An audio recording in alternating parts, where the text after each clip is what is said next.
The coalition is sinking further into irrelevance this morning as news poll shows support for the federal opposition has fallen to another record low. And according to the news poll numbers, Susan Lee is now more unpopular than Peter Dutton was before the election.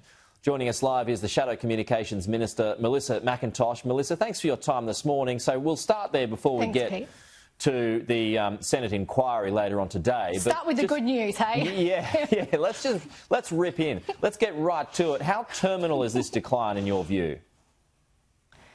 I hope there's a cure for what you're saying is terminal, but I'm not going to give you the political answer. It's pretty hard to wake up on a Monday morning with such terrible results in polling. And it's days like this you think, well, why am I doing this job? And I think the answer is in our communities.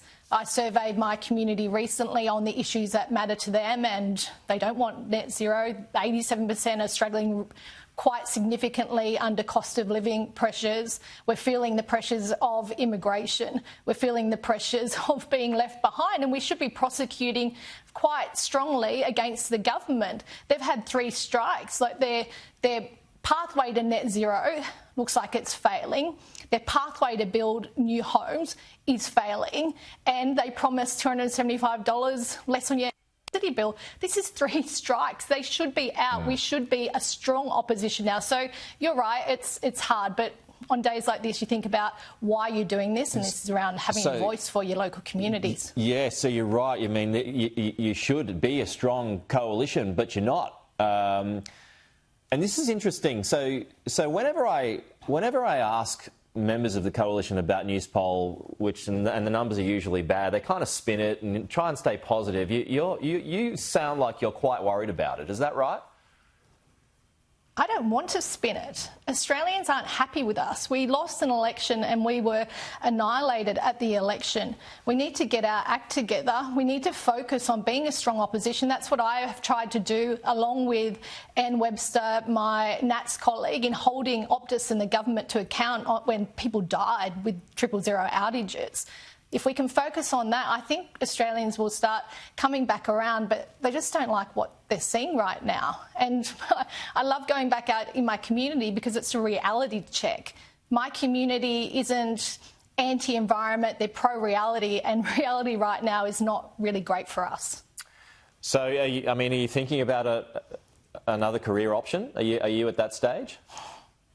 I love my community so much, and the people of Western Sydney need a strong voice, and I promised them that I would be their voice as long as they want me in Parliament, and I'm very fortunate they voted me back in. So no, I'm not going anywhere, but I'll keep prosecuting the case for us to be a strong opposition, because that's what Australians want us to be. Melissa, can Susan Lee stay on as leader with these numbers?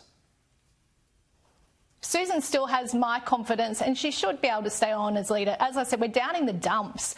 It's not just about the leadership, it's the whole coalition.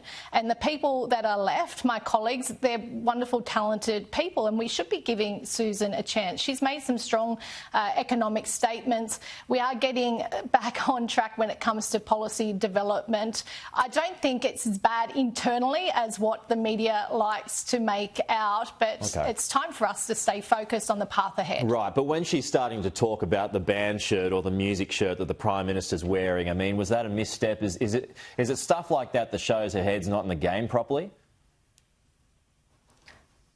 I backed Susan on that last week because I thought it was pretty inappropriate of the Prime Minister to be wearing that shirt, and it's her right to be able to make that statement. I think I said at the time we should be able to multitask and have an opinion about those things at the same time as prosecuting strong arguments against the government. As I just said to you, on 3 areas alone, they are failing. They're failing on net zero, they're failing on housing, they're failing on the promises they've made to the Australian people. Let's focus on that. So something else that's interesting in news poll today that I'm sure you're aware of. So you saw a 4-point drop. One Nation has seen a 4-point rise. So how does that affect your thinking? How are you reading into that? I'm not reading a whole lot into it, but I can feel it in my own seat in Western Sydney. People want us to make a strong stand on issues like net zero, on ensuring we have a pathway for Australians into the future and putting Australians first. So if they're not seeing that from us right now, they might be leaning more towards one nation. But, you know, at the end of the day, a two-party system is best. One nation isn't going to be able to govern our country. It's just maybe a reflection on people want to know where we're going with our policies. And as I said a couple of weeks ago, I'll be standing up for my community on ensuring that when it comes to our policies going in the future on net zero, that their voice is heard. 87% are struggling under cost of living, all those sorts of things. Yeah. These are pragmatic solutions that we can quite easily put forward to the Australian people and get some of those votes that are bleeding to one nation back. Well, let's get to that, Melissa. After the Nationals made their net zero call on the weekend, will you follow them and do the same? I won't follow them, but I sit next to David in question time and we have a good relationship. I've just been working really closely with Anne Webster, another great Nat. I get along with the Nats really well, and I can see Michael McCormack. I've had conversations with him about the impacts on regional communities around net zero. So it's not about following, but it's around understanding their position. I had a glance through the report that they're referencing, and some of those very common sense sort of stuff, things that people in my community are telling me as well. So it's not about following them. I've already made my position very clear on net zero, on cost of living, on energy prices, on the need for a pragmatic energy policy going into the future. And now it'll be us as the Liberal Party to come together on common ground and then put our policy forward to the Australian people. So will can the coalition stay together? I mean, Dave Sharma thinks there might be a problem there.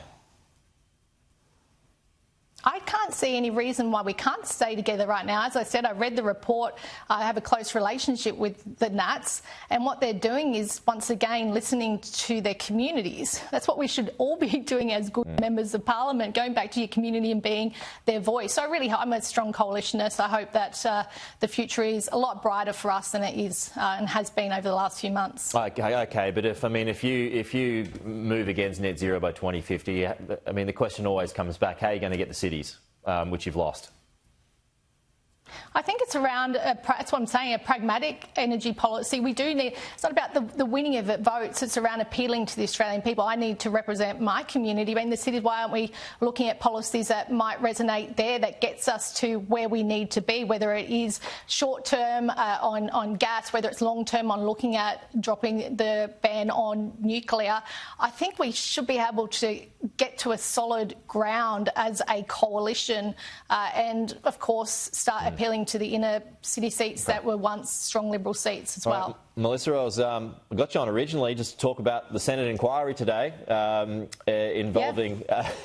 So, what do you want to see? What do you want to hear from those bosses today? It gets underway in a little over an hour's time. Yeah, this is what I'm talking about, being a strong opposition, because if we weren't vocal on this, I don't think we would have had this Senate inquiry. We had to push really hard. People did die, and I don't have the confidence right now that it won't happen again. So questions will be asked of the CEO of Optus today by the Senate, and I hope we get some answers. When I met with the CEO, he said to me it was human error, and in a big telco, how can human error result in an outage where lives were lost? ACMA, the regulator, is also going to be questioned today, and I've said from the very beginning ACMA should not be investigating the 000 outage because they're part of the failed process. Optus told ACMA about the outage on the Thursday. The Minister for Communications said she didn't find out until the Friday what's going on. Multiple failings. Australians deserve answers, and they deserve to have confidence restored in our most essential telecommunications service. All right. I feel like it's rare to get honesty from politicians a lot of the time, but I feel like I got it from you today, Melissa, and I appreciate that. So thank you so much, and we'll chat to you again soon. Thanks, Pete.